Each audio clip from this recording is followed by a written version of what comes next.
गीता का 29वां उपदेश ये है कि आपके सारे दुखों का कारण किसी को अपना मानना है।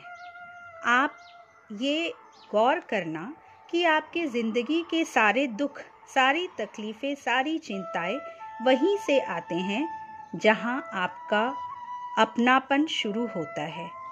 ये मेरा है, ये मेरा अपना है, बस वहीं से ज़िंदगी में दुख तकलीफ़ आनी शुरू हो जाती है। इसे इस छोटी सी कहानी से समझते हैं। एक व्यक्ति के पास एक बहुत बड़ा महल था। उसने अपनी ज़िंदगी की सारी पूंजी लगाकर उसे बनाया था। आसपास के शहरों के कई लोग उसके महल को देखने आते थे। कई धनी सेठ उसके महल को खरीदने की कोशिश भी करते थे। इसलिए वो महल उसका अहंकार बन गया, उसके जीने की वजह था। उसका उस महल में बहुत लगाव था। एक बार उस महल में आग लग गई। वो कहीं बाहर गया हुआ था। जब वो लौट कर आया तो देखा कि उसका प्यारा महल तो आग में जल रहा है। अपने महल को जलता देखकर बहुत दुख हुआ। वो चिल्लाने लगा, अगर मेरा महल ही नहीं रहेगा तो मैं जीकर क्या करूँगा। वो भी उसी महल में कूदने की कोशिश करने लगा। वो उसी आग में कूदने की कोशिश करने लगा। तभी किसी दूसरे व्यक्ति ने उसे बताया कि कल तुम्हारा बेटा इस महल को बेच आया है। ये सुनते ही ये महल अब उसका नहीं किसी और का हो चुका है तो उसकी सारी चिंताएं खत्म हो गई और लोगों की तरह, एक तमाशे की तरह अब ये भी महल को जलता देखता रहा। इतने में ही उसका बेटा वहां पहुंचा। उसे देखकर वो बहुत खुश हुआ और कहने लगा कि तेरे जैसी संतान तो बड़े भाग्य वाले माता पिता को ही मिलती है। तुमने मेरी जिंदगी बचा ली। आज इस घर में आग लगी है और तुमने कल ही इसे बेच दिया। वो अपने पिता से कहता है, पिताजी अभी केवल बात ही हुई थी, महल बिका नहीं था। ये सुनते ही कि महल बिका नहीं, वो फिर से अपनी छाती पीटकर रोने लगा। महल वही है, इंसान वही है, लेकिन जब महल मेरा है तो वो दुख भी देता है, खुशी भी देता है। लेकिन जब महल मेरा नहीं तो उससे मेरा कोई रिश्ता नहीं, तो सारे दुख खत्म हो जाते हैं। ऐसे ही जिंदगी में अगर किसी इंसान को, किसी रिश्ते को, किसी काम को हम अपना मान लेते हैं तो वो वहीं से सारे दुखों की, सारे तकलीफों की शुरुआत कर देते हैं।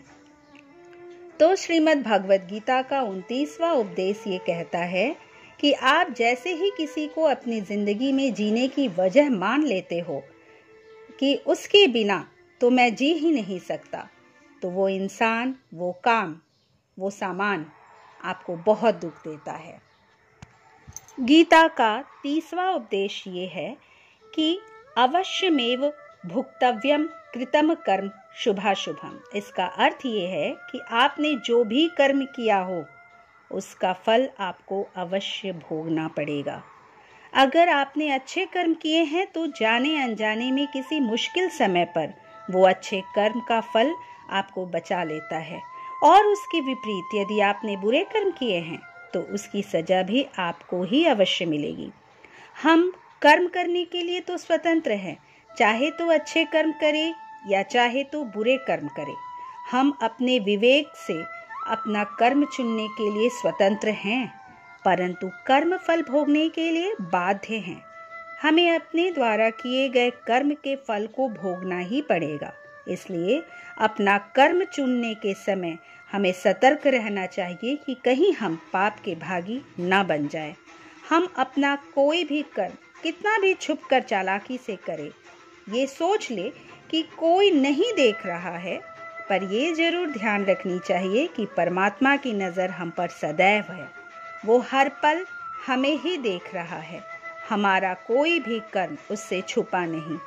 हम कहते हैं कि हम ईश्वर के भक्त हैं। हमारे ध्यान में, हमारे मन में हम ईश्वर का स्मरण करते रहते हैं, पर दिल पर हाथ रख कर कहिए, दिन भर में आप कितनी देर आप ईश्वर को याद करते हैं? थोड़े ही पल में हम अपने काम में व्यस्त हो जाते हैं और ईश्वर का ख्याल भी नहीं रहता। पर हमसे भी अधिक ईश्वर हमारा स्मरण करते हैं। उनकी नज़रें हर पल हम पर ही टिकी हुई हैं। हमारे हर कर्म का हिसाब होता है। हम कोई भी कर्म करके उसके फल से नहीं बच सकते। जब कर्म किया है तो भोगने के लिए तैयार रहना चाहिए। इसे एक कहानी से हम समझते हैं। एक गांव में दो मित्र रहते थे। उन दोनों ने विचार किया कि यहाँ हमारे लायक कोई काम नहीं मिल रहा, इसलिए शहर जाकर काम करते हैं। दोनों शहर जाकर काम करते हैं और कुछ सालों में बहुत धन कमा लेते हैं। फिर उन्होंने सोचा कि हम अपने घर वापस चलते हैं। उस समय यातायात की सुविधा इतनी अच्छी तो थी नहीं, इसलिए बैलगाड़ी पर वे अपना सारा धन, सारा सामान रखकर गांव की ओर चल देते हैं। चलते चलते रात हो जाती है। उन्होंने रात में जंगल में ही रुकने का विचार किया। एक मित्र ने कहा, मैं यहाँ सामान की रखवाली करता हूँ, तुम बाजार जाकर भोजन ले आओ।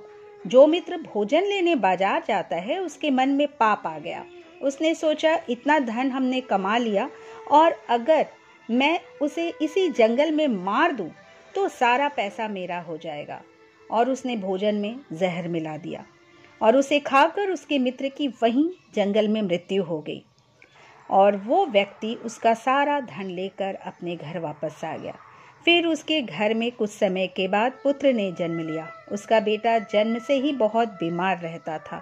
उस व्यक्ति ने जो कुछ भी धन अब तक कमाया था वो सारा धन अपने बेटे के इलाज में ही खत्म करता चला गया। बेटा बड़ा होता गया और उसका धन नष्ट होता गया।